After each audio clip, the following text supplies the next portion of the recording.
Hey guys, welcome back to another video. It's been a hot minute since I've done a Sparrow update. You may have seen my recent video where Sparrow actually escaped. But rather than being specifically a Sparrow update, that video dove more into a discussion on factors to consider when purchasing round pens for wild mustangs. If you're thinking about getting wild mustangs in the future, I recommend you go watch that.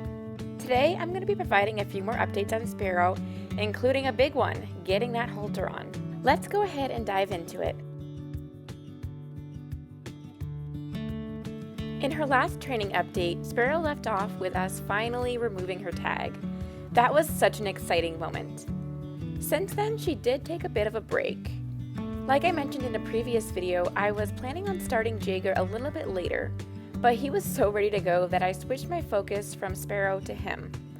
I never stopped working with her, but the sessions were a little less frequent. You can see that Sparrow's had a bit of a glow up since I got her. She's gone from this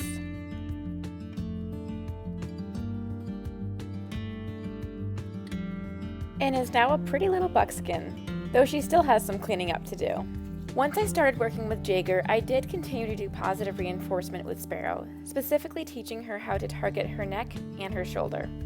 I also introduced her to multiple other handlers. Since she has been slower to come around, I thought this was important to introduce other people sooner than later. I think this was really good for her.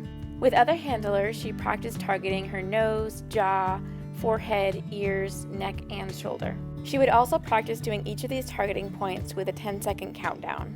Between that and then just my everyday chores of mucking out, I could see her demeanor changing, and I could see that she was in a totally different headspace than she was when she first arrived. She was still very much so a wild horse, yet she was much more relaxed in the presence of humans, and she was far more willing to engage. Seeing this change in her made me really want to try putting the halter on, and boy, was I shocked. So I went out one day to give it a shot. I start each session with basic targeting.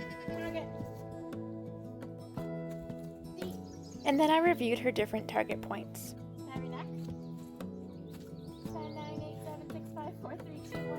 After I teach her how to target with a countdown, I add movement to that countdown. Shoulder. 10, 9, 8. 10, 9, 8, 7, 6, 5, 4, 3, 2, 1, D. Teaching Sparrow to target her shoulder has enabled me to position her a little bit better. I then pulled out my halter. I only worked on her targeting her halter one day, and that was over a month ago.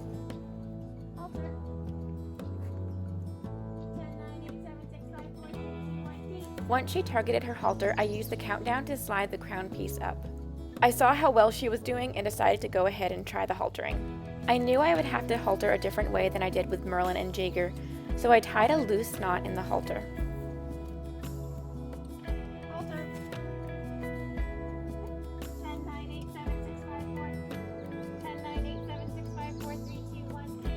My strategy is to try to work that crown piece up over her forehead and then over her ears, and then tighten the halter by targeting her jaw.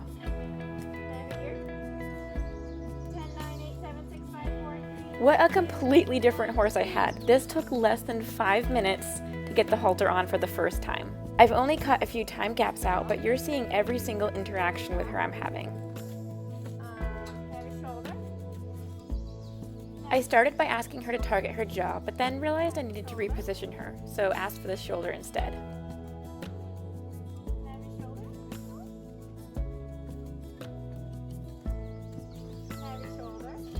When she starts getting like this, I'm quick to reward any try to keep her motivated. If she starts getting frustrated or discouraged, she may be less inclined to participate. Right now I'm doing positive reinforcement, and she has that choice. I'm really on her terms here.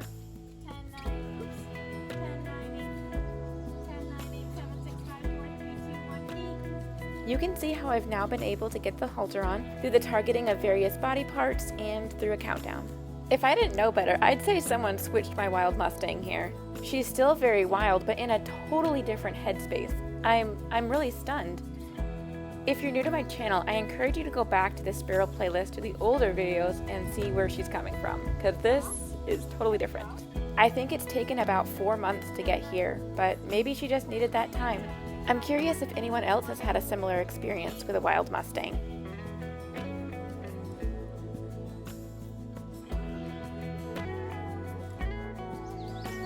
Never shoulder. I then repositioned her so I could take the halter back off.